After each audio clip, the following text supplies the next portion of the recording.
ಪುಷ್ಪ 2 ಪ್ರದರ್ಶನದ ವೇಳೆ ಕಾಲ್ತುಳಿತ ಪ್ರಕರಣ, ಅಲ್ಲು ಅರ್ಜುನ್ ಮನೆ ಮೇಲೆ ಕಲ್ಲು ತೂರಾಟ, ಪೊಲೀಸರ ಮಧ್ಯಪ್ರವೇಶ, 6 ಜನ ಆರೋಪಿಗಳ ಬಂಧನ.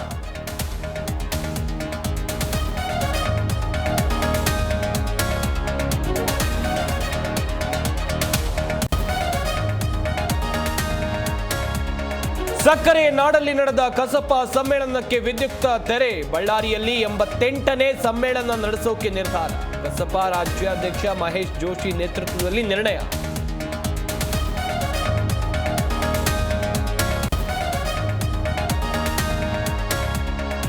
ನೆಲಮಂಗಲ ಬಳಿ 6 ಜನ ಅಪಘಾತದಲ್ಲಿ ಸಾವು ಪ್ರಕರಣ, ಕುಟುಂಬಸ್ಥರಿಂದ ಸಾಮೂಹಿಕ ಅಂತ್ಯಕ್ರಿಯೆ, ಮೃತರಿಗೆ ಗ್ರಾಮಸ್ಥರಿಂದ ಕಣ್ಣೀರ ವಿದಾಯ.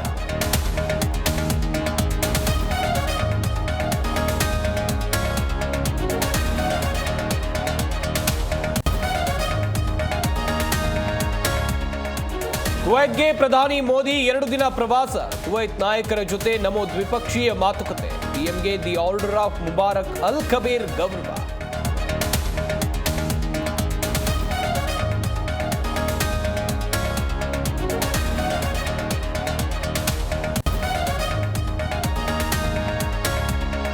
ಚೊಚ್ಚಲ ಅಂಡರ್ 19 ವನಿತೆಯರ ಏಷ್ಯಾ ಕಪ್ ಫೈನಲ್ನಲ್ಲಿ ಬಾಂಗ್ಲಾ ವಿರುದ್ಧ ಗೆದ್ದು ಬೀಗಿದ ಭಾರತ, ಮೊದಲ ಆವೃತ್ತಿಯಲ್ಲೇ ಚಾಂಪಿಯನ್ ಆದ ಟೀಮ್ ಇಂಡಿಯಾ.